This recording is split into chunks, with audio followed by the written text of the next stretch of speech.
इतनी सारी चर्चा के बाद अब हम फाइनली मानव के टॉपिक को पूरा करने की तरफ जा रहे हैं। पिछले 6 दिन से हम मानव पे चर्चा कर रहे हैं और 6 दिन अभी और चल सकते हैं, लेकिन शिविर की सीमा को देखते हुए तो मानव के टॉपिक को मैं पूरा करना चाहता हूँ। तो फाइनली मानव की परिभाषा,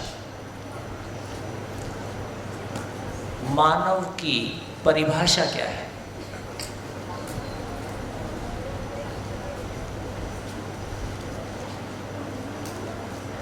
और परिभाषा की परिभाषा क्या है?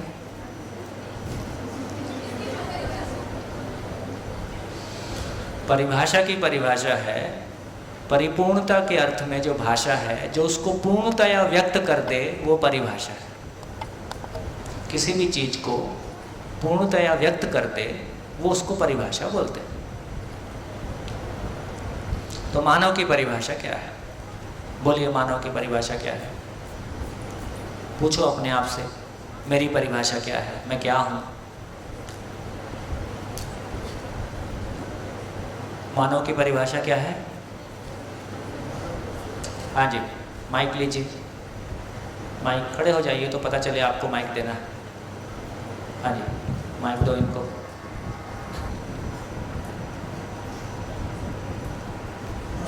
जो मैंने शिविर से सुना है और फिजिकल शिविर से सुना है वही बताऊंगा कि मानव की परिभाषा है कि मनाकार को साकार।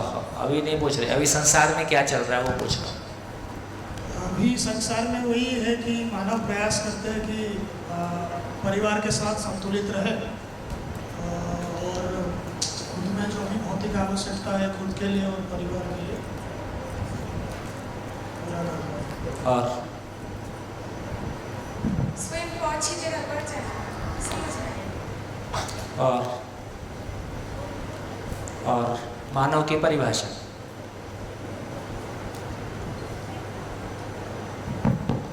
मानव यानी कि जो खुद में पूर्ण हो, खुद समझ सके और दूसरों को समझा सके।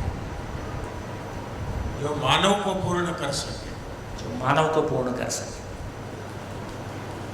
ठीक हो गया? तो देखिए, कुछ परिभाषाएं जो पहले से दी गई हैं वो भी सामने रख के चलते हैं। हमारी अभी जो सबसे महंगे कोर्सेज हैं उसमें मैनेजमेंट के कोर्स सबसे महंगे हैं, है ना? 3 सेमेस्टर की फीस 50 लाख। 3 सेमेस्टर मतलब 1.5 साल। एग्जीक्यूटिव MBA, वो भी पुराना रेट बता रहा हूँ, आजकल तो और बढ़ गया होगा। 50 लाख रुपया 3 सेमेस्टर की फीस, तो अभी हो सकता है 1 करोड़ भी होगा, तो पता नहीं। तो हमारा मैनेजमेंटल साइंस कहता है कि मानव ह्यूमन रिसोर्स है, मानव संसाधन है। ये हमारा मैनेजमेंटल साइंस कहता है, अपने MBA तो नहीं। और क्या कहता है हमारा सामाजिक विज्ञान? क्या कहता है? मानव क्या है? मानव सामाजिक विज्ञान के अनुसार वो सामाजिक प्राणी है।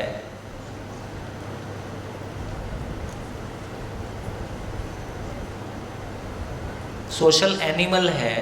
तो पशु बोलने में शर्म आई होगी तो प्राणी बोल दिया। इंग्लिश में क्या बोलते हैं? सामाजिक पशु है।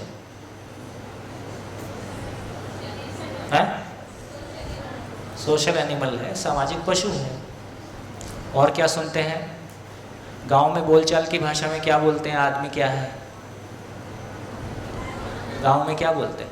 आपस में बात करते होंगे तो है? गौर गौर,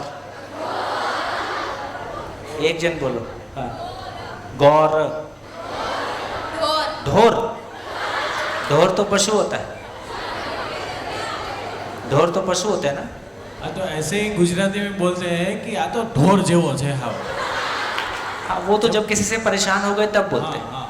तो वो तो अलग बात हो गई। लेकिन यदि आदमी को ठीक से बोलते हैं तो आपस में बोलचाल की भाषा में गांव में क्या बोलते हैं?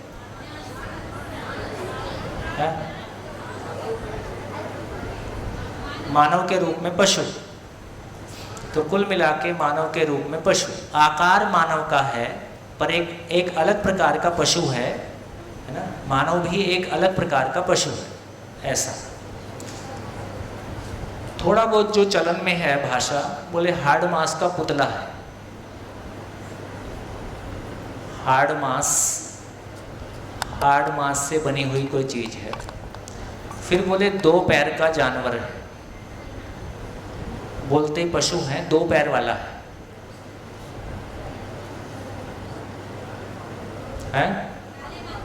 काले माथे वाला। अच्छा ये भी है।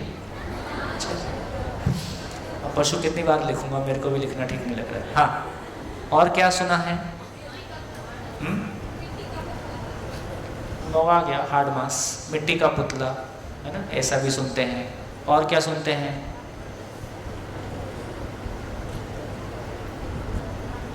धर्म ने उसको जीव के रूप में पहचाना। जीव पंच महाभूत से बना हुआ हाड़ मांस का शरीर के रूप में पहचाना। और माइक ले लीजिए। एक सोशल साइंस आ गया, सामाजिक विज्ञान आ गया, ऐसे हमारी बायोलॉजी ने उसको क्या पहचाना?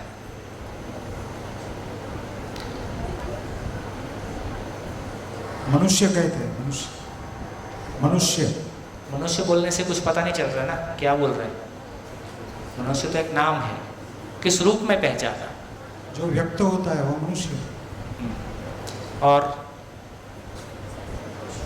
बाजार के लिए हम उपभोक्ता हैं, कंज्यूमर हैं। बाजार के लिए हम कंज्यूमर हैं और नेता के लिए हम वोटर हैं।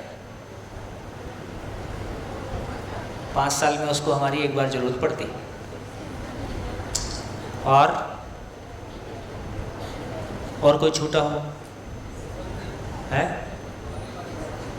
हाँ वो तो फिर और संबंधी की बात आगे हो गई। मानव को क्या पहचाना? प्योरली मानव को, है ना। तो ऐसे हमने कुछ चीज़ों से उसको नाम दिया है। अब इसमें कहीं भी मानव नहीं है।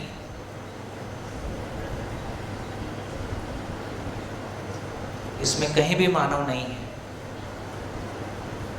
तो गूगल कर लो, जो करना है कर लो। मानव की परिभाषा अभी बहुत धरती पे उपलब्ध है, हमारे बीच में उपलब्ध है। ऐसा है ही नहीं, मानव हमारे लिए परिभाषित नहीं है। या तो वो जानवर के रूप में देखा गया कि सामाजिक पशु के रूप में देखा गया। देखो सामाजिक पशु और सामाजिक प्राणी का क्या मतलब है? सामाजिक प्राणी का मतलब है कि पशु भी समूह में रहता है, वो भय भोजन और प्रजनन के लिए समूह में रहता है, और मानव भी समूह में रहता है भय भोजन प्रजनन के लिए। तो इसलिए उसको पशु के रूप में पहचाना।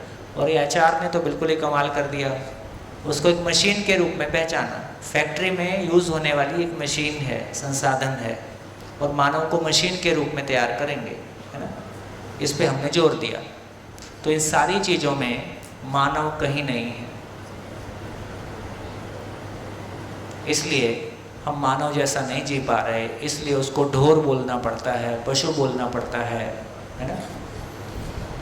तो चलिए मानव को समझने की कोशिश करते हैं, इसको पूरा करते हैं।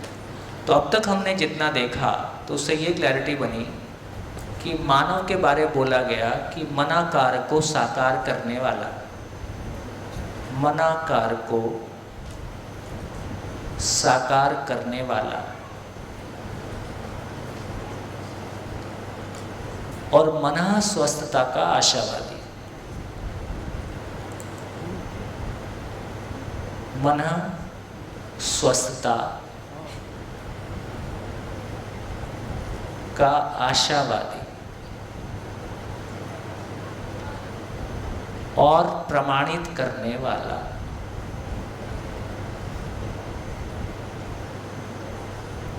अभी पहले बड़ी वाली परिभाषा, फिर छोटी परिभाषा।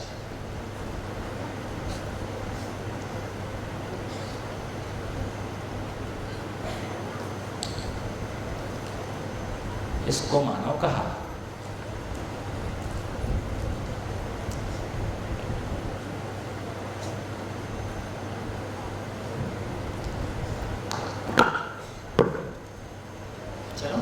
आगे चल। तो देखिए पहला शब्द मनाकार को साकार करने वाला, क्या मतलब? मानव एकमात्र इकाई है पूरी सृष्टि में जिसमें कल्पनाशीलता है, जो कल्पना करता है, और कल्पना करता ही नहीं है, उसका शरीर भी ऐसा है कि अपनी कल्पना को मूर्त रूप दे सकता है। जैसे हमने मकान बनाया, कैमरा बनाया, है ना, बोर्ड बनाया, तमाम चीज़ें हमने बनाई। तो मानव किसने बनाई? कहाँ आया होगा पहले? कोई भी चीज़ पहले कल्पना में आती है, तो कल्पना में उसका कोई स्वरूप बनता है, उसके बाद शरीर से हम उसको साकार रूप देते हैं। तो मानव एकमात्र इकाई ऐसी है, जैसे बंदर ये काम कर सकता है। मानव के अलावा किसी के पास भी ये सामर्थ्य नहीं है कि वो अपनी कल्पना में किसी आकार को लाए और शरीर के द्वारा उसको साकार कर सके। ये योग्यता, ये संभावना केवल मानव के साथ है। तो एक बात समझ में आया कि मनाकार को साकार करने वाला, मन में बनने वाले आकार को साकार रूप दे सकता है, ऐसी सामर्थ्य मानव के पास है। एक बात पूरा हो गया, एक बात पूरा हो गया। दूसरी बात, मन स्वस्थता का आशावादी, मेरा मन स्वस्थ रहे ऐसी आशा में रहता है। ऐसी आशा का मतलब सुख की आशा। सभी मानव कैसा रहते हैं? सुख की आशा में रहते हैं, मैं सुखी हो जाऊं। ठीक, और आशा में रहने से काम चलेगा कि आशा पूरी हो जाए? पूरी हो जाए। तो तीसरी लाइन में बोला, मन स्वस्थता का आशावादी आशा में रहता है और प्रमाणित करने वाला उसको पाने की क्षमता भी रखता है। ऐसी इकाई का नाम, ऐसी एकम का नाम मानव है। कुछ जोड़ना है इसमें, कुछ घटाना है? तो मानव की परिभाषा के 3 पार्ट निकले। एक पार्ट है कि वो मन में आने वाले आकार को साकार रूप दे सकता है। दूसरा पार्ट है वो सुख की आशा में जीता है। तीसरा पार्ट है कि आशा में ही नहीं जीता है, उसको पाने की योग्यता हर मानव में, उसको पाने का पोटेंशियल, संभावना हर मानव में मौजूद है। बढ़िया। अब एक एक करके इसको खोलते हैं। मनाकार मतलब क्या? मनाकार का मतलब है सुविधा।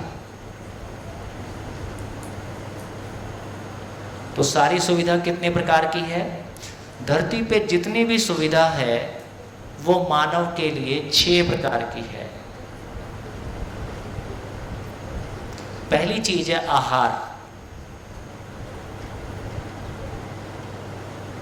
और गुजरात में तो इसमें बहुत समृद्धि है। जितनी वैरायटी का खाना मैंने गुजरात में देखा, उतनी वैरायटी कहीं होगी ऐसा लगता नहीं। काम तो किया है ना, कम से कम एक काम पूरा हो गया। अभी नए व्यंजन अभी और नए बनते रहते हैं कि यही चलते हैं? नए भी बनते रहते हैं, तो शोध जारी है। तो एक बात समझ में आई कि मानव के पास मनाकार का एक बड़ा भाग है आहार। जब आहार की बात कर रहे हैं तो उसके सारे यंत्र, उसके सारा सब कुछ फिर उसमें आ गया, आहार से संबंधित वस्तुएं।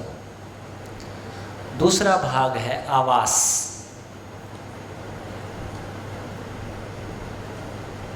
आहार, आवास। तीसरा काम है अलंकार।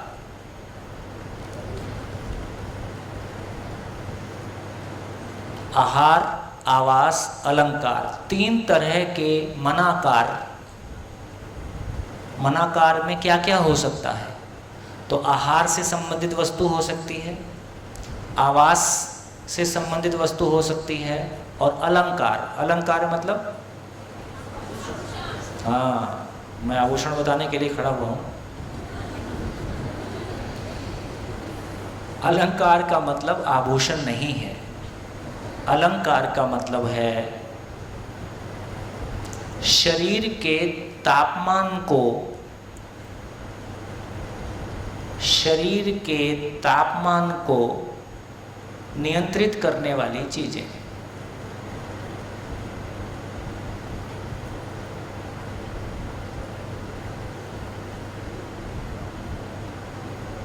आभूषण का क्या रोल है?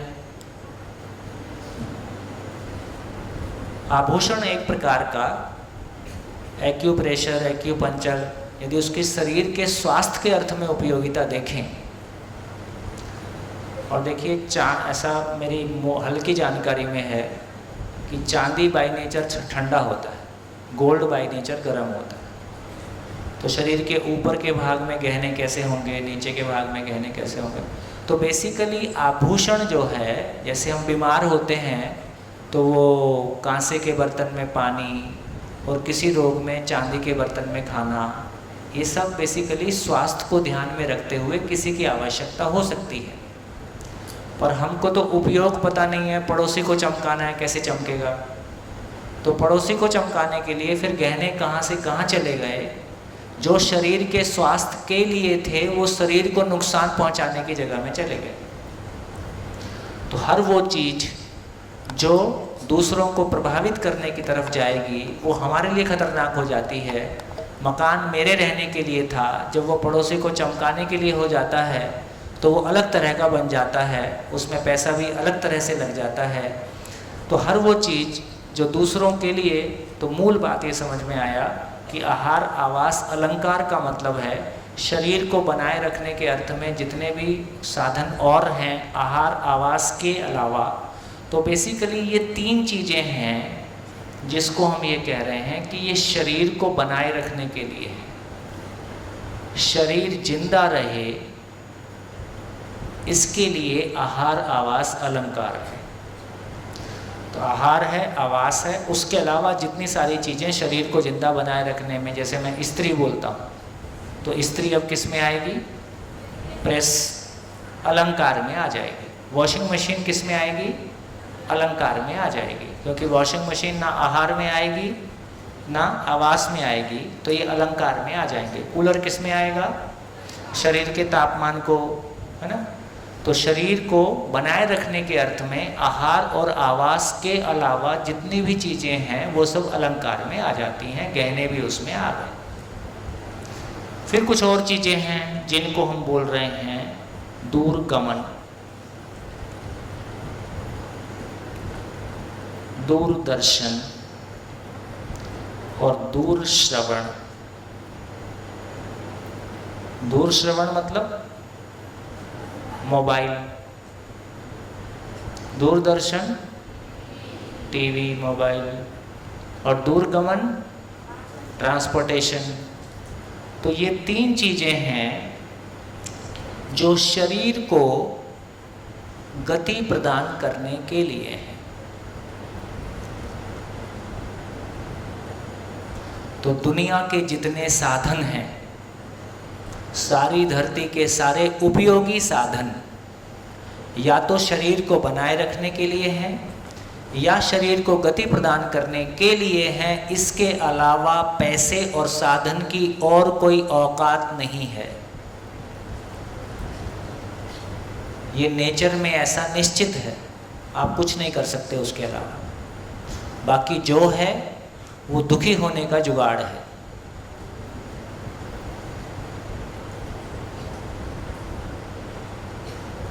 इसमें मैंने AK-47 क्यों नहीं लिखा? युद्ध सामग्री क्यों नहीं लिखी? युद्ध मानव की मजबूरी है कि मानव की वीरता है? युद्ध मानव की मजबूरी है, वीरता नहीं है। हमको जीना नहीं आया, इसका नाम युद्ध है। इसका मतलब युद्ध मानव के लिए, युद्ध और युद्ध के सामान मानव के लिए आवश्यक वस्तुएं नहीं हैं। आज हमारी मजबूरी है। जैसे यहाँ तो ऐसे झगड़े वगड़े नहीं होते हैं गांव में, है ना? पश्चिमी उत्तर प्रदेश में हमारे एक मित्र हैं, तो उनकी धर्मपत्नी, सामान्यतः महिलाएं अपने पर्स में लिपस्टिक रखती, आवश्यकता पड़ती। उनकी धर्मपत्नी रिवॉल्वर रखती, उसकी भी आवश्यकता पड़ती है।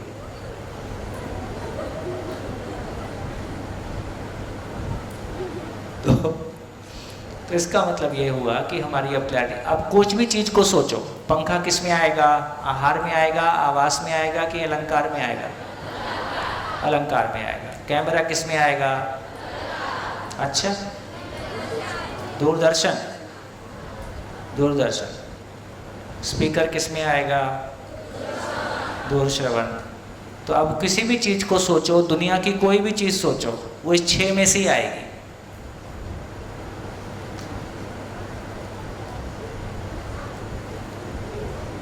सारी पढ़ाई किसके लिए आएगी? अभी जो पढ़ाई पढ़ रहे हैं वो कहाँ आएगी? अभी की पढ़ाई सारी किस में आएगी? तो या तो आहार आवास अलंकार के लिए है, या दूरगमन दूरश्रवण दूरदर्शन के लिए है, इसको पूरा करने के लिए। इससे आगे की पढ़ाई अभी हमारे पास है नहीं, उसके बाद जीने की शिक्षा होगी। कोई कन्फ्यूज़न? इससे हमको क्या फ़ायदा हुआ ये चर्चा करने से? ये चर्चा करने से हमको क्या मिला?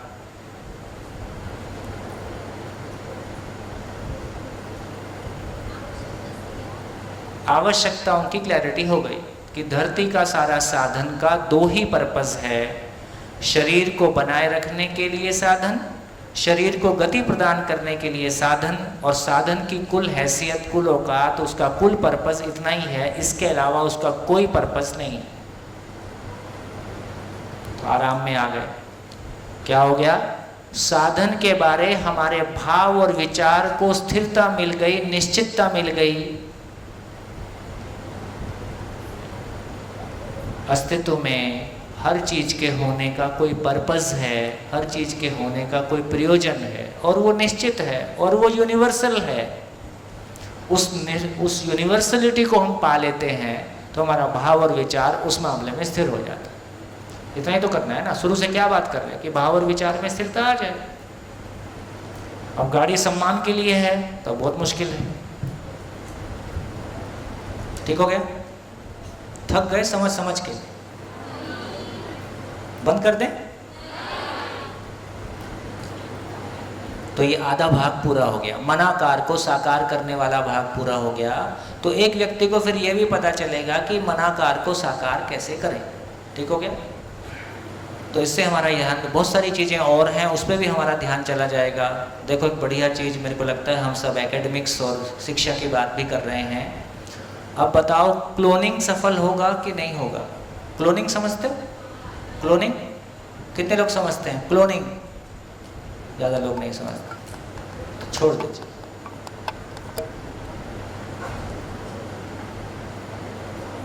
क्लोनिंग मल्टीपल है,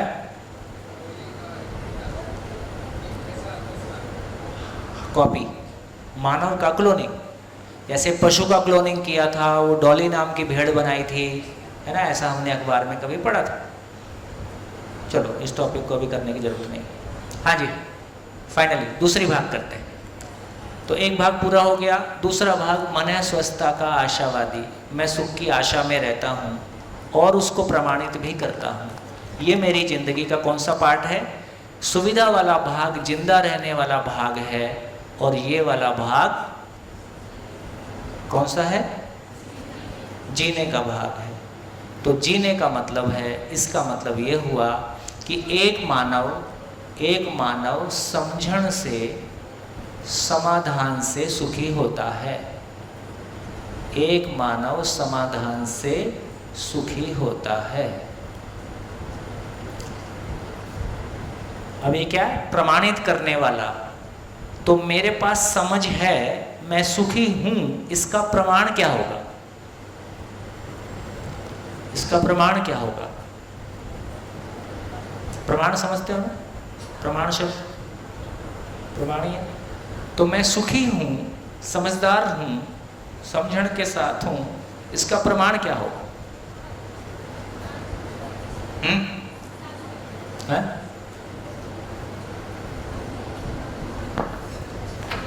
हाँ, अरे बोलो। हाँ जी, मैं सुखी हूं, इसका प्रमाण क्या होगा? मेरी मनःस्थिति और मेरी मनःस्थिति स्थिर हो, हेल्दी हो। आपकी मनस्थिति हेल्दी है, हमको कैसे पता चलेगा? मेरे परिवार और सभी जगह सब ठीक ठाक चल रहा है। सबकी सब ठीक ठीक चल रहा है। सब ठीक चल रहा है। ठीक चल रहा है मतलब झगड़ा नहीं हो रहा है। हाँ, सब हैप्पी, आनंद। झगड़ा संवेदनशीलता में भी नहीं होता है। संवेदनशीलता में जीने से यदि दोनों ही संवेदनशील हैं तो झगड़े नहीं होते। आचरण में भी, आचरण में आएगा, इसका प्रमाण क्या है? दूसरा मेरी जैसा जीना चाहेगा। दूसरा मेरे जैसा जीना चाहे, ये तो हो ही सकता है। फिर प्रमाण क्या है? दूसरा मेरे जैसा हो जाए। भाई मेरे को हिंदी आती है, मुझको हिंदी आती है कि नहीं आती है? इसका प्रमाण क्या है? मैं आपको सिखा दिया।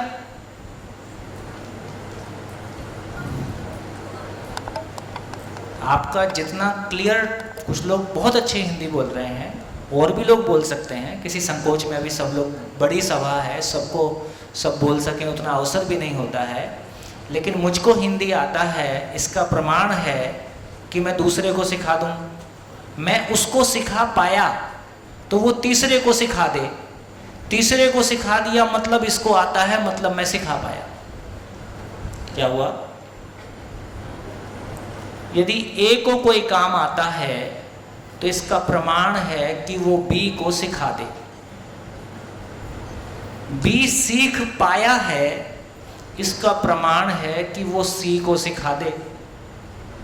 सी सीख पाया, इसका मतलब बी को आया, इसका मतलब मैं सिखा पाया।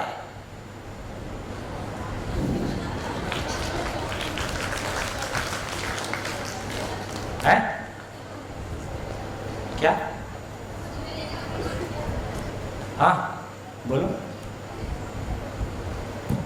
मैं सुखी और दूसरों को सुखी रहना सिखा सकूं, वो मेरा सुख रहने का प्रमाण है। हाँ, तो इसलिए मैंने कहा कि आप में कोई बात पहुंची है, उसका प्रमाण क्या होगा कि आपके गांव में वो दूसरों तक पहुंचने लगी है ना, ए से बी से बी से सी तक पहुंचने लगी है।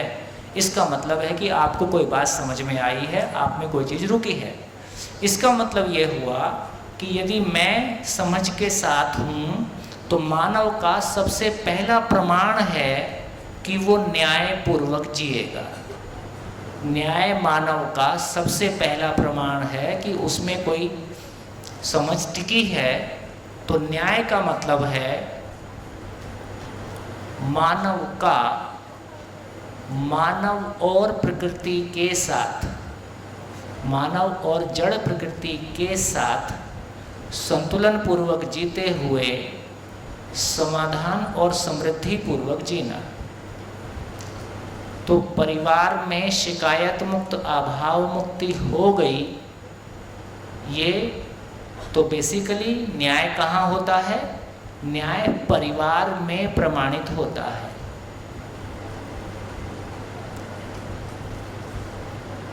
मानव का मानव के साथ, मानव का प्रकृति के साथ। इसको दूसरी भाषा में कहा, मानव का मानव के साथ होगा तो उसका प्रमाण होगा उभय तृप्ति। जिसने व्यवहार किया, जिसके साथ किया, दोनों को तृप्ति हो गई तो शिकायत मुक्ति हो गई, है ना। ये चर्चा हमने किया था। और मानव का प्रकृति के साथ जीने का मतलब है अभाव से मुक्ति हो गई तो प्रकृति में संतुलन।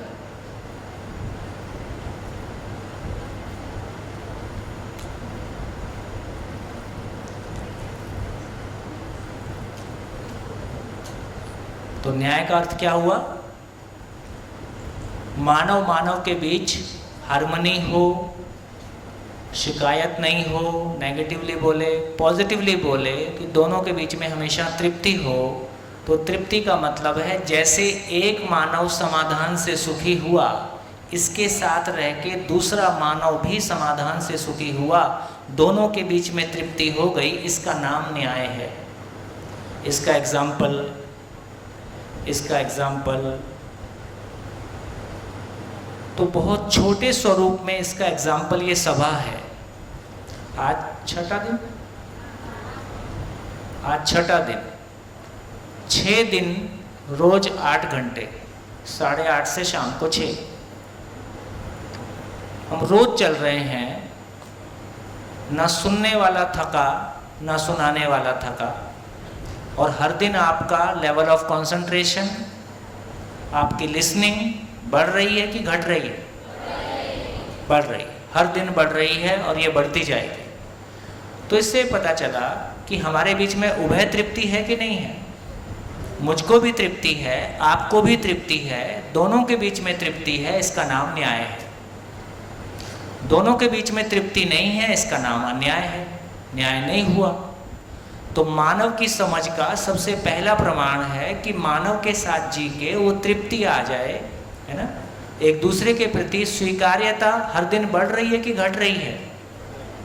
एक दूसरे के प्रति मेरे को आपके लिए स्वीकृति बढ़ रही है, क्योंकि जितना बढ़िया आप समझ पा रहे हो, जितना बढ़िया आप वापस कह पाते हो, जो आप सबका बॉडी लैंग्वेज है, जैसा आपका सबका स्वयं स्फूर्त विधि से अनुशासन है। किसी को बोलना पड़ता है चुप रहो, ऐसा भी बोलना नहीं पड़ता है। किसी को बोलना पड़ता है टाइम से आओ, ऐसा भी नहीं बोलना पड़ता है। सभी अपने से टाइम से आ रहे हैं, अच्छे से बैठ रहे हैं, ठीक से सुन पा रहे हैं, रिस्पॉन्ड कर रहे हैं, तो दोनों को तृप्ति है, इसका नाम न्याय है।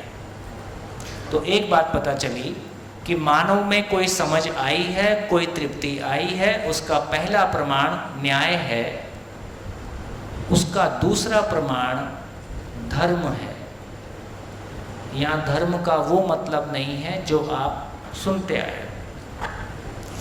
धर्म का मतलब है, यदि एक परिवार ठीक से जी गया तो दूसरे परिवारों के साथ कैसा जिएगा?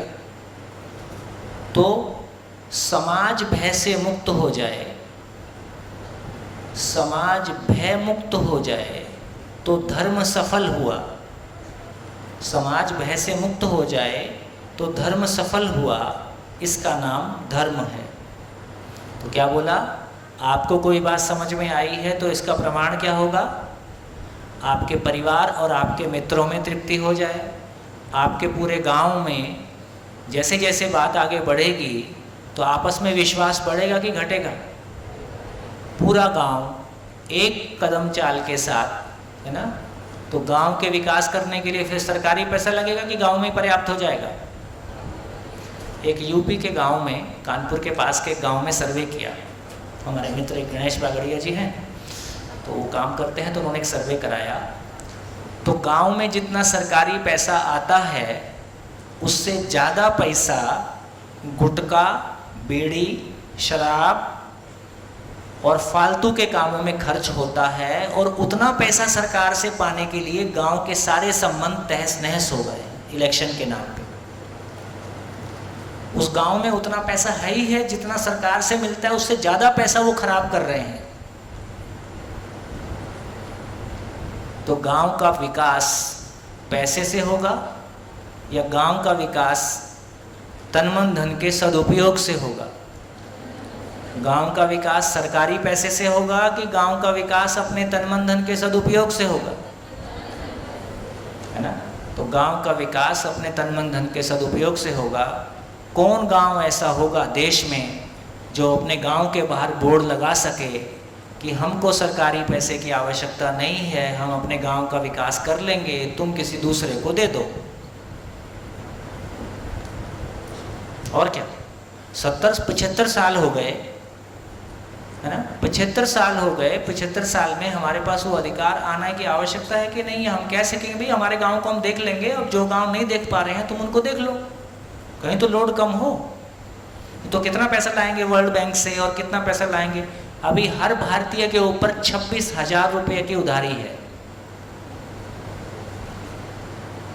आपको पता ही नहीं है आपके ऊपर उधारी चढ़ रही है ना। यदि मेरा आंकड़ा ठीक है, गलत नहीं है, तो हर भारतीय के ऊपर 26,000 रुपये का उधार है, और ये बढ़ता जाएगा जैसे जैसे हम आगे बढ़ रहे हैं। तो इससे ये पता चला कि यदि मेरी समझ मेरे परिवार में जाएगी तो गांव में जाएगी कि नहीं जाएगी? और गांव में जाएगी तो गांव भय से मुक्त होगा कि नहीं होगा? गांव भय से मुक्त हो गया तो एक बाप को अपनी बेटी को नहीं बोलना पड़ेगा कि 6 बजे के पहले घर आ जाओ।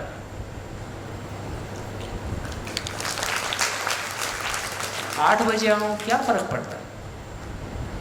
जैसे अपने घर में रहती है ऐसे ही कहीं अपने दोस्त के घर में होगी, क्या दिक्कत है? अभी आपको भी अपने प्रति विश्वास नहीं है, पेरेंट्स को भी आपके प्रति विश्वास नहीं है, कब आप गलती कर जाओ डरे हुए हैं। गलत नहीं है, गलत नहीं है।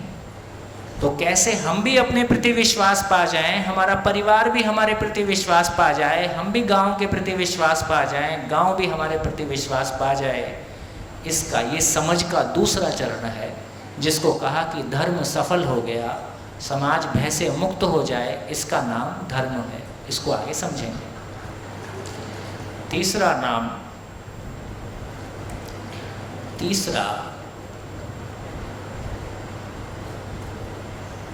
सत्य, न्याय, धर्म और सत्य। सत्य का मतलब है सहअस्तित्व प्रमाणित हो जाए। तो गांव के लेवल पे ही बात कर लें, चलो अभी चारों अवस्थाओं में संतुलन हो जाए। एक गांव को एग्जाम्पल माने, एक गांव को एग्जाम्पल माने तो क्या हुआ? गांव के सारे लोग समझण के साथ हैं, सारे परिवार समझण की रोशनी में अपनी आवश्यकताओं को पहचान के समृद्धि के साथ हैं, सारे परिवार प्रकृति के साथ में संतुलन पूर्वक जी रहे हैं। गांव भय से मुक्त है, प्रकृति के साथ संतुलन है, और बाहर में बोर्ड लगा हुआ है, ये गांव स्वायत्त गांव है, यहाँ स्वराज्य आ गया है। ये गांव अब लेने की मानसिकता से मुक्त और देने की मानसिकता के साथ है। बोलो, इससे ज़्यादा भी क्या होगा? इससे कम में भी क्या चलेगा? कितने लोगों को लगता है कि मेरा गांव ऐसा होना चाहिए? सभी को लगता तो है। अब दम कैसा लगाओगे वो देखें। तो आपके टीचर ने बोल दिया 1 साल आप टिकोगे नहीं।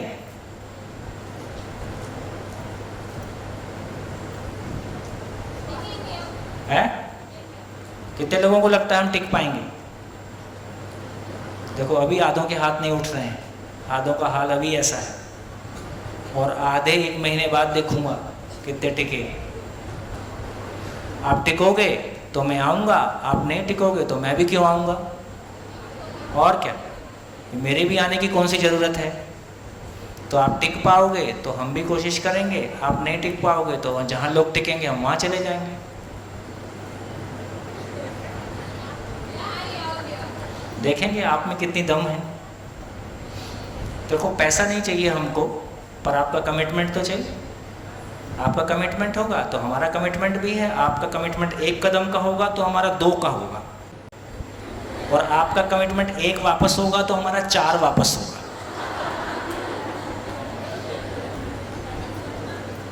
ऐसा ही होगा, क्योंकि अभी तक यही करते आए हम भी। तो इस पूरी चर्चा से क्या निकला? मानव की परिभाषा करने की हमने कोशिश की। मानव की परिभाषा के क्रम में 2 भाग देखे। शरीर एक भाग है, जीवन एक भाग है। शरीर की आवश्यकता के लिए, मनाकार को साकार करने के लिए सुविधा को हमने 6 भाग में देखा। जीवन की आवश्यकता को पूरी करने के लिए, जीवन की आवश्यकता पूरी हो गई है, इसका प्रमाण हमने 3 भाग में देखा, न्याय, धर्म और सत्य। और मानव का न्याय ही धर्म के रूप में फैला है, न्याय ही सत्य के रूप में फैला है। न्यायपूर्वक जीना ही मानव की साधना है। यही साधना हमको करनी है कि मेरे भाव और विचार में अन्याय ना हो, मेरे व्यवहार में अन्याय ना हो, मेरे भाव में भी न्याय हो, मेरे विचार में भी और मेरे व्यवहार में भी न्याय हो, प्रकृति के साथ भी न्याय हो। यही मानव का। तो इसलिए देखो, पशु का साथ रहना क्यों होता है? पशु साथ क्यों रहते हैं? भय, भोजन और प्रजनन,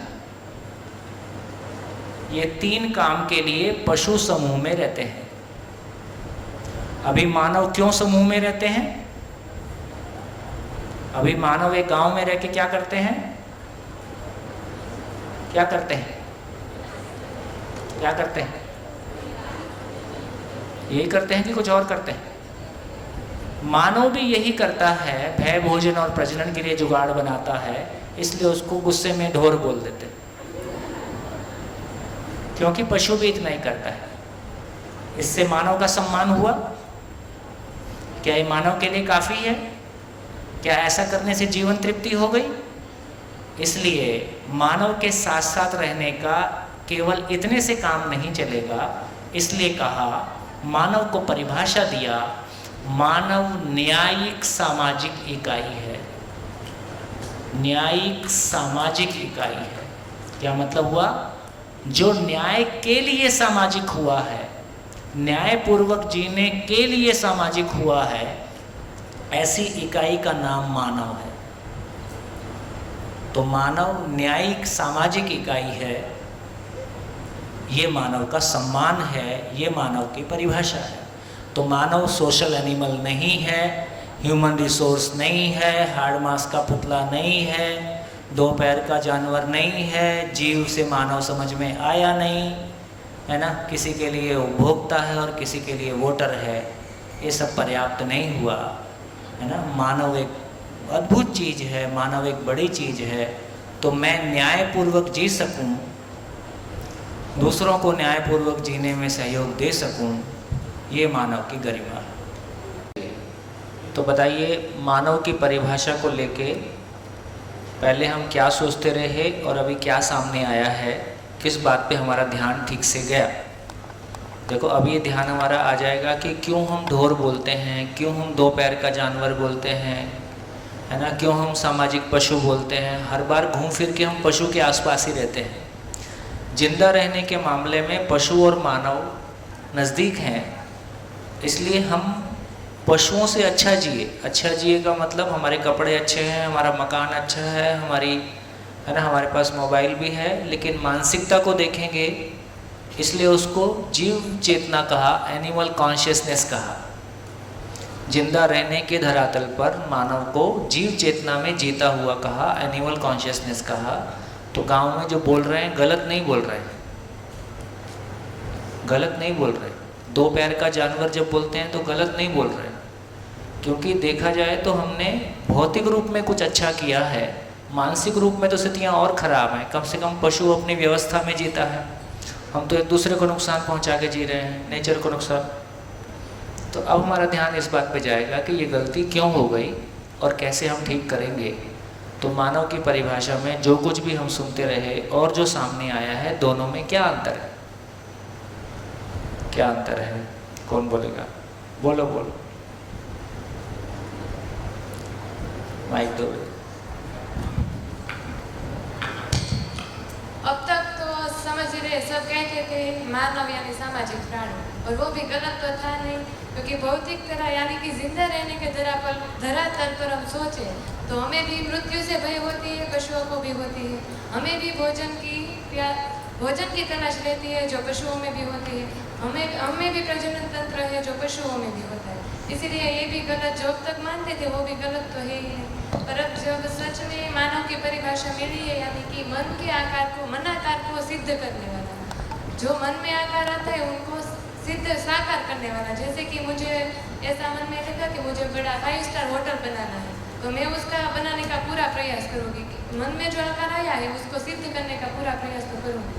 और दूसरा था कि मन स्वस्थता का आशावादी, यानी हमें हर मानव में, जैसे कि मुझे सुख की तलाश होती है, कुछ पाने की आशा हरदम रहती है, तो सुख की तलाश करने वाला और प्रमाणित करने वाला। तो उसका प्रमाण क्या है? तो पहला था न्याय, यानी कि मैं दूसरे मानव के साथ कैसे रहती हूँ, शिकायत मुक्त हो जाए और दोनों में उभय तृप्ति, यानी कि मुझे उनसे कोई शिकायत ना हो, उन्हें मुझसे कोई शिकायत ना हो, दोनों को एक दूसरे से तृप्ति मिले। और मानव के साथ तो समाधान पूर्वक रहेंगे, साथ में प्रकृति में भी संतुलन आना जरूरी है। इसीलिए न्याय की परिभाषा हम कह सकते हैं कि एक मानव का दूसरे मानव के साथ और साथ में प्रकृति में भी संतुलन पूर्वक, समाधान पूर्वक हम रह सके, यानी कि भय मुक्त हो सके, वो न्याय, यानी कि पहला प्रमाण। दूसरा था धर्म, हम एक दूसरे के संबंध में शिकायत मुक्त हो गई, तो समाज में भी हमें शिकायत मुक्त होना पड़ेगा, यानी कि समाज भी भय मुक्त होगा, अभाव मुक्त होगा। ये दूसरा प्रमाण है। और तीसरा है सत्य, यानी कि चारों अवस्थाएं जो है, पदार्थ, जीव, ज्ञान और प्राण। अभी तक तीनों अवस्था, ज्ञान, जीव, प्राण और पदार्थ, उन्होंने तो संयोजन यानी सहयोग तो था ही, हम उनके पूरक थे, वो हमारे पूरक थे। और सत्य यानी कि चारों अवस्थाएं हैं और चारों में संतुलन बना रहे, वो होता है सत्य। और अब मैं गर्व के साथ कह सकती हूँ कि हम सामाजिक प्राणी अगर कोई बोल दे, पर हम ऐसे समाज में रहते हैं जो शिकायत मुक्त हो, एक दूसरे से समाधान पूर्वक जीता हो और दोनों में तृप्ति हो। तो देखिए, कोई भी पद्धति में हम जाते हैं, उसमें कोई पूजा पाठ, ध्यान साधना, दान पुण्य, बहुत सारे ऐसे कर्म और बहुत सारी ऐसी चीज़ें होती हैं जो ऐसा बताई जाती हैं। इसमें भी जब हम अब समझ रहे हैं चीज़ों को, तो इसमें साधना क्या होगी, करना क्या है, सारी बात समझ के हमको करना क्या है, क्या समझना है और क्या करना है। तो मानव की परिभाषा शिफ्ट हो गई। सामाजिक पशु पहले बोल रहे थे, अब उसको बोल रहे हैं न्यायिक सामाजिक इकाई, जो न्याय की तलाश में विश्व भर के सारे आंदोलन, सारा यूएनओ का गठन, सारे आंदोलन, सारे समाजों के आंदोलन, घर के सारे आंदोलन इसी बात की है कि किसी एक ने दूसरे के साथ न्याय नहीं किया, उसको न्याय कैसे मिले या मैं न्याय कैसे पाऊँ। तो इस सारी कवायद में एक जो महत्वपूर्ण बात है वो हमको ये समझ में आ जाए कि आपस में उभय तृप्ति कैसे होगी, न्याय कैसे होगा, है ना, संबंध शिकायत मुक्त होके कैसे चलेंगे। अब ध्यान में आता है कितनी वस्तु ला देने से दूसरे के साथ हमारी कोई शिकायत नहीं रहेगी। शादी में कितना गहना लेके जाओगे कि ससुराल वाले हमेशा प्यार से रखेंगे। शादी में जाते हैं ना, जेवर लड़की को गहने देते हैं, तो शादी में कितना जेवर लेके जाओगे, जेवर भी बोलते हैं ना, गहने जेवर बोलते हैं, जेवर बोलते हैं क्योंकि ये शब्द चलते हैं। तो कितना जेवर लेके जाओगे कि ससुराल में हमेशा सम्मान मिलता रहेगा। कोई लेन देन है ना। कितना कपड़ा लेके जाओगे कि हमेशा मन खुश रहेगा कपड़े देख के। दूसरों को कितना कपड़ा दे दोगे कि हमेशा वो भी आपके साथ प्यार से रहेंगे। अब ध्यान में आ रहा है ना। तो अब ये समझ में आ रहा है कि जैसा हम जी रहे हैं जिंदा रहने के धरातल पर, एक दूसरे के लिए सर भी कटा दें तो एक आदमी तुम आपसे सुखी हो नहीं सकता जिंदगी भर। पुरुषों की तुलना में महिलाओं में संबंध की स्वीकृति ज़्यादा होती है, इसलिए महिलाएं ज़्यादा झेलती भी हैं। पुरुष की किसी से नहीं बनती तो संबंध तोड़ लेता है, दूरी बना लेता है, लेकिन महिला को अपने घर के संबंध भी चलाने होते हैं और ससुराल के भी चलाने होते हैं, और उसकी स्वीकृति है कि सब कुछ ठीक चल जाए, झंझट मत हो। तो इस प्रक्रिया में बहुत झेलना होता है। तो अब ये समझने की ज़रूरत है कि दूसरों को खुश करने के लिए दूसरे हमसे नाराज़ ना हो जाएं। देखो, अभी व्यवहार किसको बोलते हैं, अभी व्यवहार किसको बोलते हैं? तो व्यवहार का मतलब है दूसरा हमसे दुखी मत हो, उसकी नज़रों में अच्छे बने रहें और हमारा काम निकल जाए,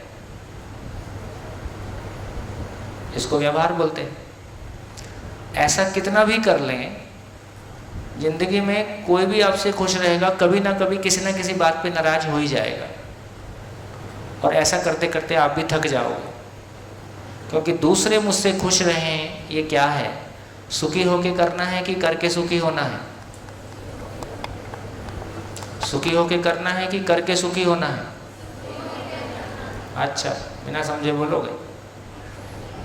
दूसरे मुझसे खुश रहें, दूसरों को खुश करने का प्रयास और दूसरों के खुश रहने से अपने खुश होने का प्रयास, ये सुखी होके करना है कि करके सुखी होना है? अच्छा, करके सुखी होना है। तो करके, दूसरों को सुखी करके हम सुखी होना चाहते हैं। दूसरे सुखी हो भी गए तो कितना सुख मिलेगा? दूसरे को अच्छा लग भी गया तो आपको कितना देर अच्छा लगेगा? थोड़ी देर, है ना। तो इसका मतलब है ये प्रयास सफल नहीं होगा। क्या करें? सुखी होके करना। सुखी होके करना मतलब, सुखी होके करना मतलब समझ में आ रहा है कि नहीं? कि खाना भारी पड़ रहा है?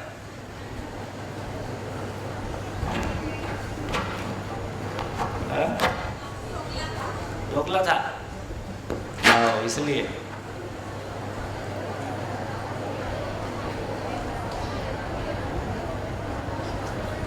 देखो कुछ चीज़ें ठीक से पकड़ लें तो अपना कल्याण होगा।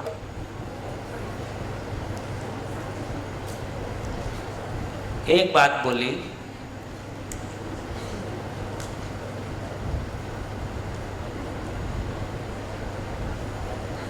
करके सुखी होना या सुखी होकर करना,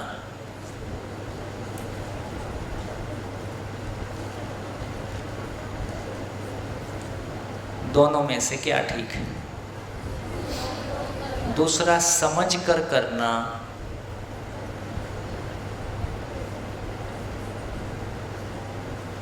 या करके समझना,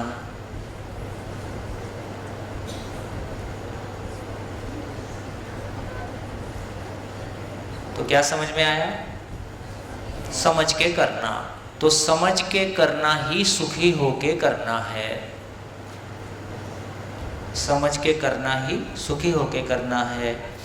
समझ के करना का मतलब, सुखी होकर करना का मतलब, सुखी होना का करना का मतलब है, सबसे पहला काम है कि मैं समझण बराबर मैं सुखी हो जाऊं।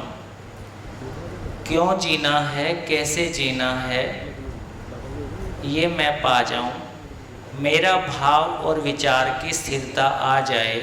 देखो बार बार दोहराता हूँ, बार बार इसलिए दोहराता हूँ कि आप में स्थिर हो जाए। इसका मतलब ये है, जो जिसके पास है वह उसको बांटेगा ही। तो पहला काम क्या है?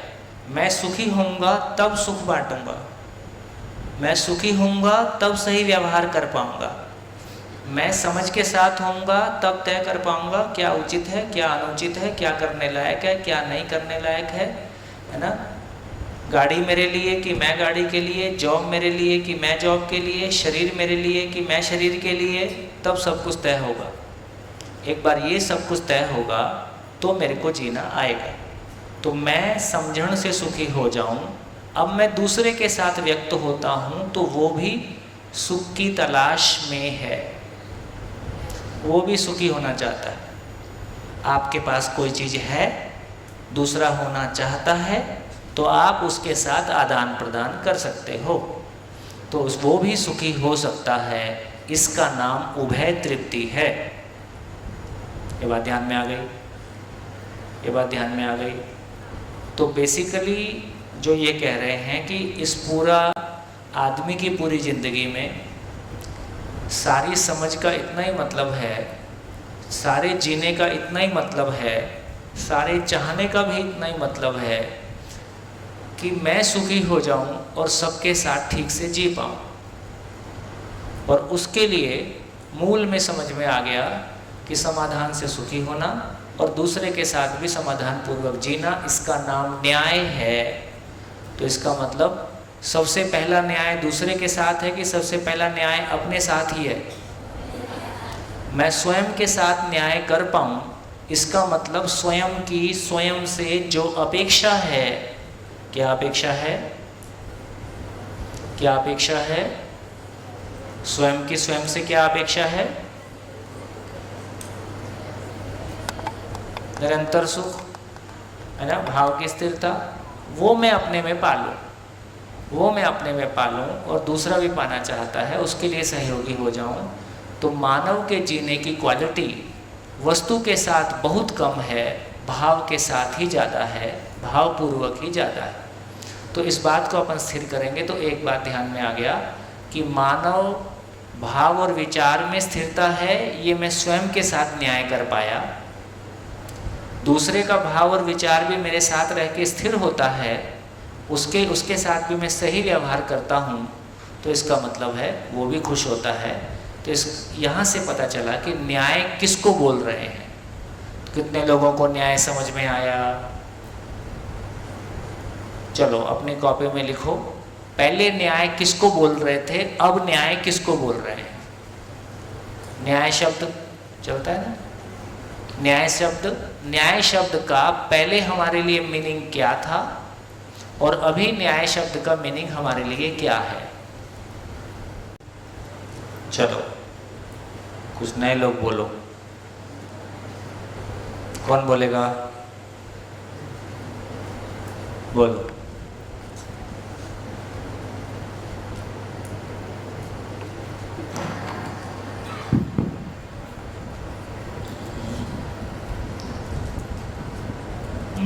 मानव के प्रति सहानुभूति पूर्वक व्यवहार करना और हमारे उस आत्मा है वो उसके भी आत्मा है, समान दृष्टि संभाव रखना, मानव प्रति सहानुभूति रखना, यही उद्देश्य है। जी हाँ ठीक है, ठीक है। हाँ, मैं किसी व्यक्ति के साथ समझपूर्वक और सम्मानपूर्वक उसके साथ बिहेव करूं और उसको इससे खुशी मिले और उसकी खुशी देखकर मुझे पहले न्याय किसको बोलते थे वो बताओ?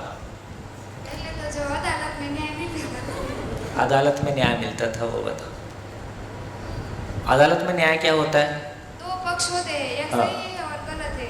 हाँ, जब सही होता है पर सबको पता नहीं होता, पर जब वो ऐसा मोमेंट आता है कि जब सबको पता चल जाता है कि नहीं यही सही है, उसको न्याय नहीं।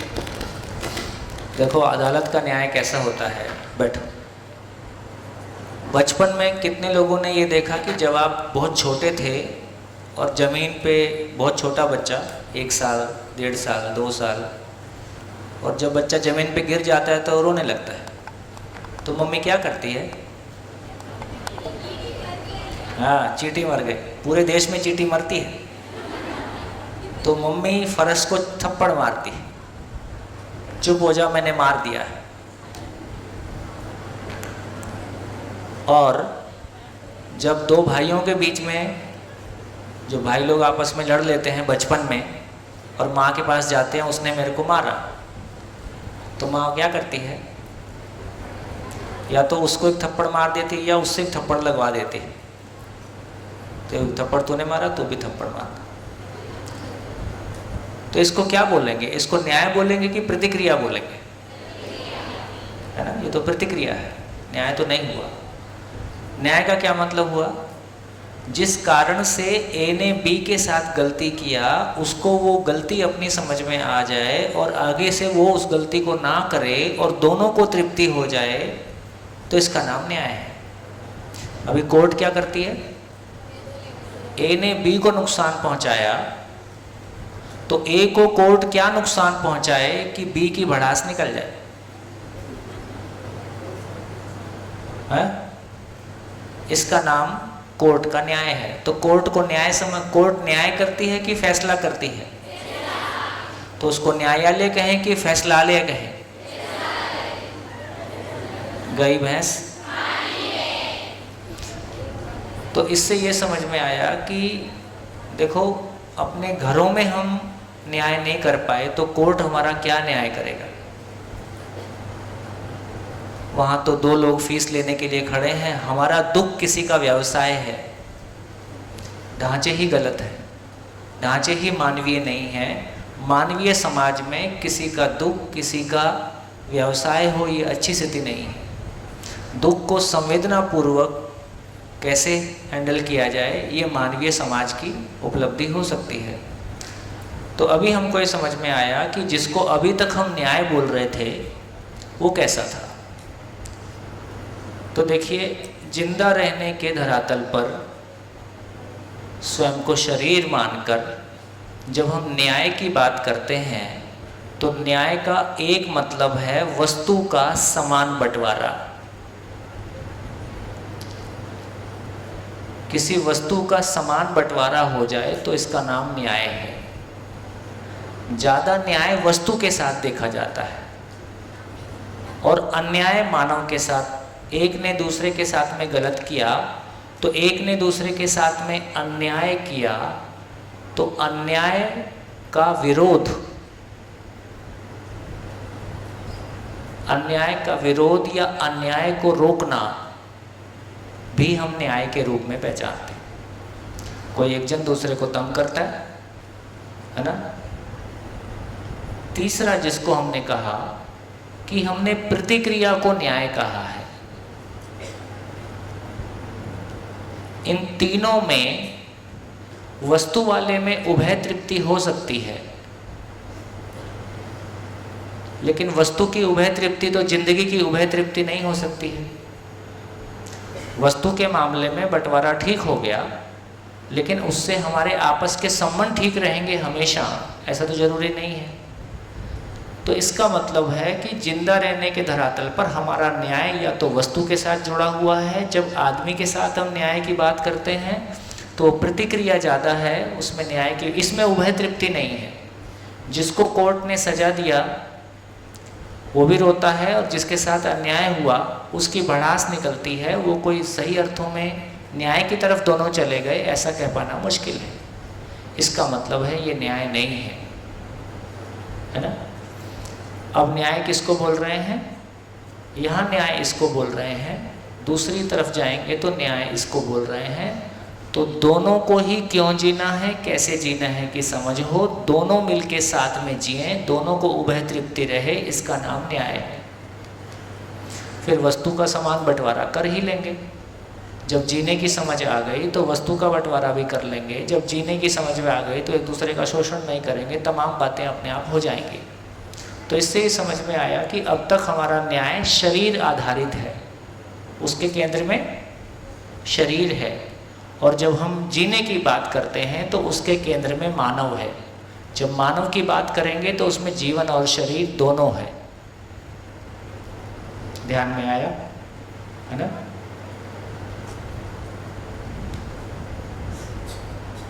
आ गया?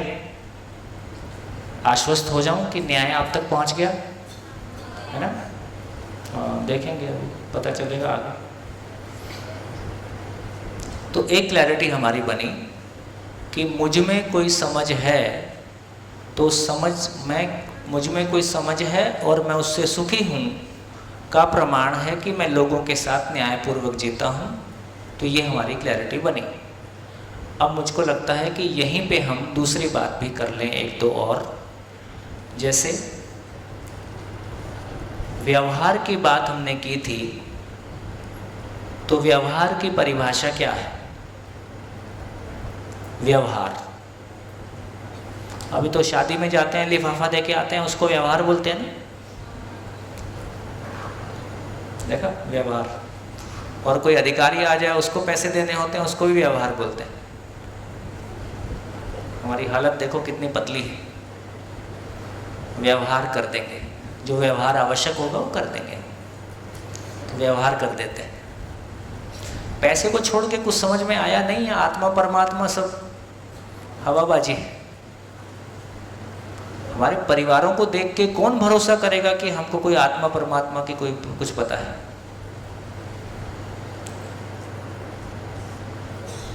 व्यवहार किसको बोलेंगे? बोलो, माइक लो। मानव और मानव का बीच का संबंध। बीच का संबंध चुगली चुगली खेलने के लिए। और मानव का संबंध या मानव प्लस मानव का संबंध या संबंध मतलब क्या? संबंध तो मतलब दोनों का साथ साथ होना है। उसका पर्पस क्या है? चुगली करना पर्पस है?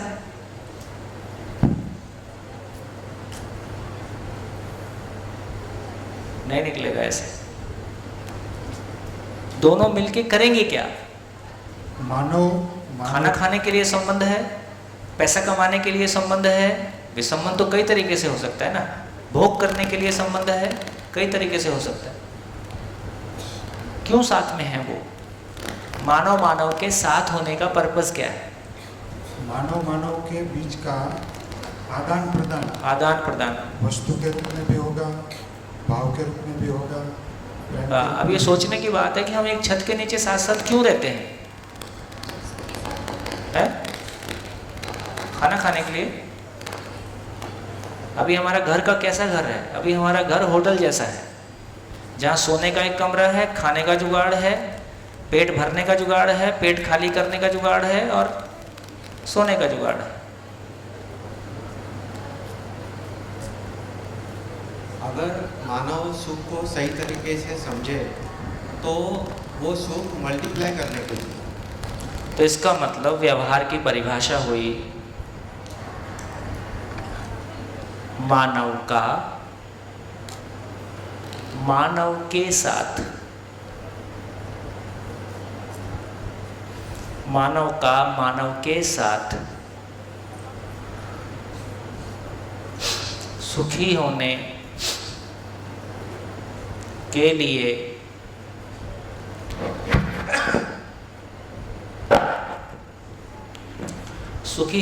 लिए किया गया श्रम। मानव का मानव के साथ सुखी होने के लिए, सुखी करने के लिए किया गया श्रम। और सुख क्या है? सुख क्या है? समाधान, समझण। तो मानव का मानव के साथ समाधानित होने के अर्थ में, समाधान पूर्वक जीने के अर्थ में किया गया श्रम का नाम व्यवहार है।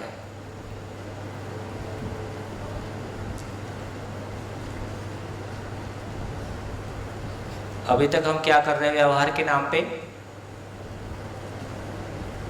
अभी तक हम क्या करते हैं व्यवहार के नाम पे? उठ जाओ, चाय बन गई। कितने बजे जाओगे? पति पत्नी की बातचीत हो रही, जल्दी आ जाना।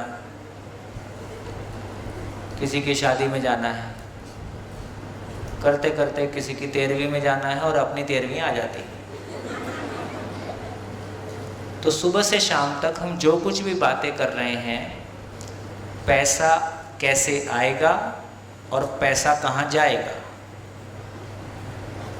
सारी बातचीत इस बात के लिए है। तो ये कार्य की परिभाषा क्या होगी? कार्य की परिभाषा लिख लीजिए। कार्य, मानव का कार्य किसको बोलेंगे? इधर ही लिख देता हूं।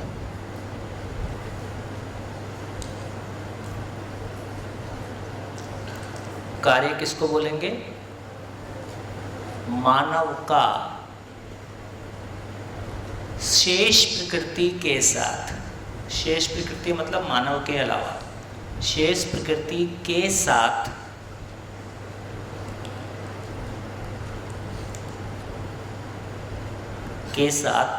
सुविधा पाने के लिए किया गया श्रम। सुविधा पाने के लिए किया गया श्रम। तो कार्य और व्यवहार की एकदम अलग परिभाषा है। बोलते ही हैं कार्य और व्यवहार, दो नहीं होते तो एक दो शब्द क्यों लेके आते हैं? तो कार्य और व्यवहार में क्या अंतर है? कार्य और व्यवहार में क्या अंतर है?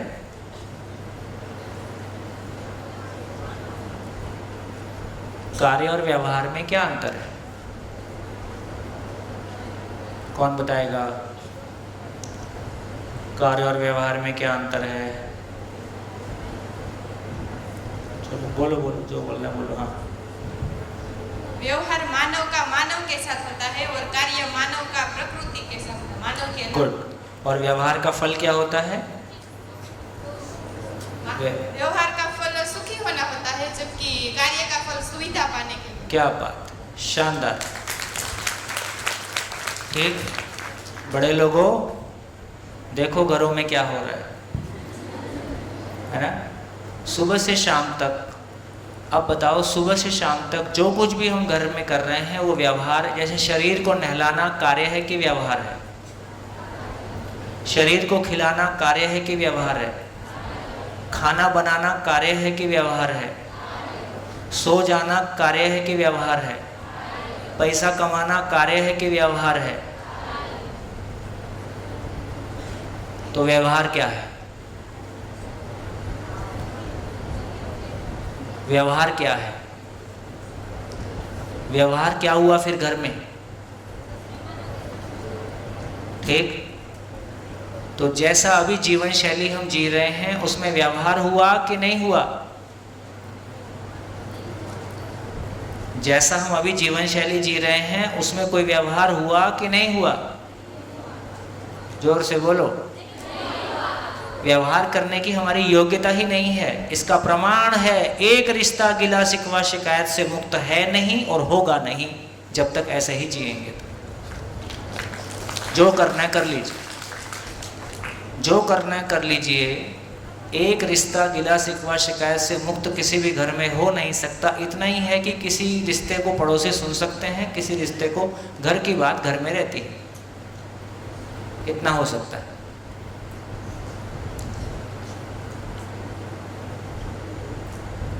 अद्भुत बात है ना, मतलब कितना हमने अपनों से दुख पाया है, अपनों को दुख दिया है, घरों के बंटवारे हुए हैं, पति पत्नी एक छत के नीचे, एक बेड के नीचे, एक बेड पे सो के भी कितने दूर हैं। हम अपने ही बच्चों के साथ कितनी संवादहीनता की स्थिति है, अपने खुद के साथ कितनी संवादहीनता की स्थिति है। बुढ़ापा शुद्ध अकेला है। जैसी जीवन शैली हम जी रहे हैं, हम एक दुखद बुढ़ापे की ओर बढ़ रहे हैं और इसमें हमको कोई नहीं बचा सकता, कितने वृद्धाश्रम खोल लें। ये गाड़ी उधर ही जाती है, इसमें ताली मत बचाओ, दुखी होने की बात है। ये दुखद बात है।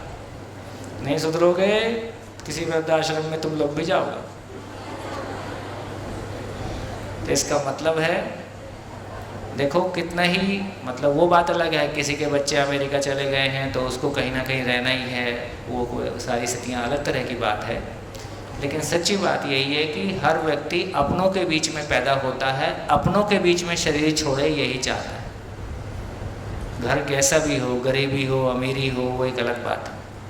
तो इससे हमको ये पता चला कि हमारी व्यवहार की योग्यता ही नहीं है, क्योंकि व्यवहार की योग्यता क्यों जीना है, कैसे जीना है कि समझ के साथ जुड़ी हुई है। उसके यदि वो नहीं है तो जिंदा रहने का जुगाड़ सामान्य घर में हो कि 5 स्टार में हो, उससे कोई फर्क नहीं पड़ता। भाव और विचार की दुनिया अछूती है। बढ़िया, ध्यान चला गया है ना। एक एक चीज़ हमारी ज़िंदगी में कैसे फैलेगी और कैसे, तो अब हमको गैप भी समझ में आ रहे हैं कि गैप कहाँ पे है, किस कारण से है और कैसे उसको ठीक करेंगे, है ना। जैसे मैंने उस दिन एग्जाम्पल दिया था, माँ जब बच्चे का बटन लगा रही थी, बच्चा जितनी शांति से खड़ा होकर बटन लगवा रहा था, जब तक माँ कह ना दे कि बटन लग गया तब तक वो हिलेगा नहीं ना, ऐसे शांति से खड़ा रहता है बटन लगाता। बच्चे के कपड़े ठीक कर दिए, बटन ठीक कर दिए, खाना ठीक कर दिया, बाल ठीक कर दिए, विचार भी तो ठीक कर दो, भाव भी तो ठीक कर दो। भाव और विचार सड़े हुए हैं, अपने भी दूसरों के भी, इसको कब तक छुपाएंगे। अभी 5 साल में गूगल एक ऐसा चिप बनाने वाला है जिसको अपने फ़ोन में लगाने से अपने बाजू वाले जो सोच रहा है उसका सारी सोच अपने को सुनाई देगी।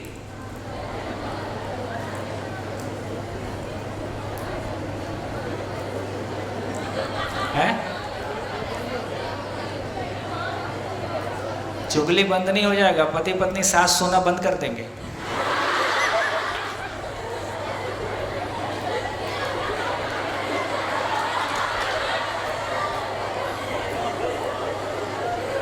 कि दोनों एक दूसरे के बारे में क्या क्या सोच रहे हैं वो सुनाई दे गया तो वैसे भी घर में नहीं रह पाएंगे।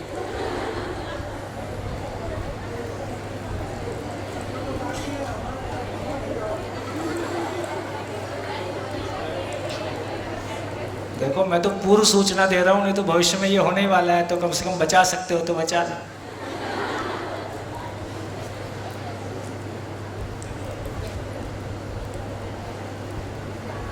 बढ़िया,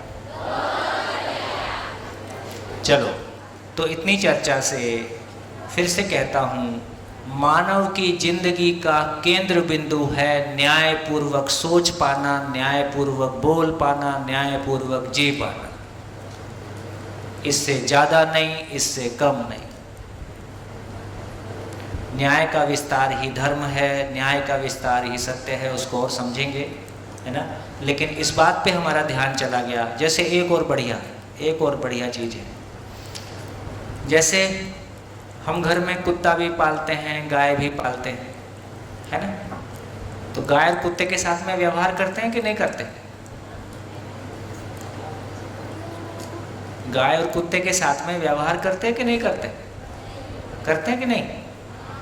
हाँ बोलो। हाँ, क्योंकि जो आदमी के साथ करते हैं वही कुत्ते और गाय के साथ करते हैं। भाई आदमी को खाना खिलाते हैं, गाय को भी खिलाते हैं। आदमी को नहलाते हैं, कुत्ते को भी नहलाते हैं, गाय को भी नहलाते हैं। आदमी भी सोता है, हम भी सोते हैं। तो अभी हमको लगता है कि और कोई कुत्ते तो उनके बेड पे ही सोते हैं, साथ ही सोते हैं। कोई कुत्ते को देख के लगेगा तो हमसे तो अच्छा यही है। एसी गाड़ी में सफ़र करता है, उसकी सीट अलग होती है ना, उसके लिए बिस्किट अलग आते हैं, उसके लिए खाना अलग है, वो उनके साथ बिस्तर में ही सोता है ना। तो इसका मतलब है, तो पशु के साथ में व्यवहार होगा कि नहीं होगा?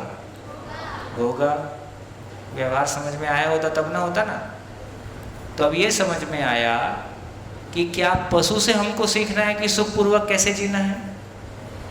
नहीं सीखना। क्या पशु को हमसे सीखना है कि सुखपूर्वक कैसे जीना है? पशु को भी नहीं सीखना है। इसलिए पशु के साथ कार्य ही होगा, पशु के साथ व्यवहार जैसा कुछ नहीं होता है। पशु के साथ आप कितना भी प्यार करो, वो संवेदनशीलता का एक्सप्रेशन है, वो कार्य के अर्थ में है।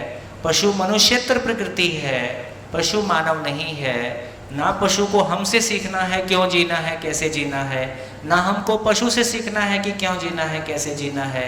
इसलिए पशु के साथ व्यवहार नहीं हो सकता, पशु के साथ कार्य ही होता है।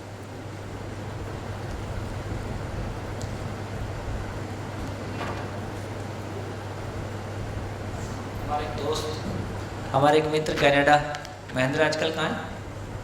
हमारे एक मित्र कनाडा में है, तो वहाँ वो जीवन विद्या शिविर चलाते हैं। तो उन्होंने किसी वहाँ शिविर में बोल दिया पशु के साथ व्यवहार नहीं होता, तो उनका शिविर ही उखड़ गया। क्योंकि फॉरेन में आदमी के साथ तो हम जी नहीं पा रहे हैं, तो सारी प्रॉपर्टी बिल्ली के नाम, कुत्ते के नाम, है ना। और पशु घर का रेगुलर मेंबर मानते हैं। आदमी से भी ज़्यादा विश्वसनीय या आदमी से भी ज़्यादा संबंध पशु के साथ, तो पशु को घर का मेंबर ही मानते हैं। वहाँ इस बात को स्वीकारना बहुत मुश्किल है कि पशु मनुष्येतर प्रकृति है, बहुत कठिन है। तो किसी जगह में कितना फिर संभल के बोलना पड़ता है, कैसे उसको हैंडल करना पड़ता है, वो अलग तरह की कहानी है। चलो, तो इतनी देर में हमारा ध्यान इस बात पे चला गया कि मानव के साथ व्यवहार होता है, मानव के साथ समझ पूर्वक जीना होता है। दूसरे को समझ की कमी है तो हम उसको समझ शेयर कर सकते हैं, उसके पास समझ हमसे ज़्यादा है तो वो हमको शेयर कर सकता है। दोनों बराबर हैं तो मिलके भागीदारी कर सकते हैं, मिलके काम कर सकते हैं।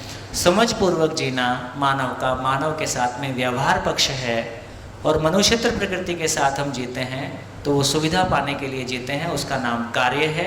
तो इससे एक बात निकल के आया कि जैसी जीवन शैली अभी हम जी रहे हैं उसमें व्यवहार करने की हमारी योग्यता नहीं है, इसलिए एक भी संबंध गिला शिकवा शिकायत से मुक्त नहीं है। इससे ये सिद्ध होता है व्यवहार करना हमको सीखना है, समझना है। चलिए सर, हाँ, मुझे एक क्वेश्चन था।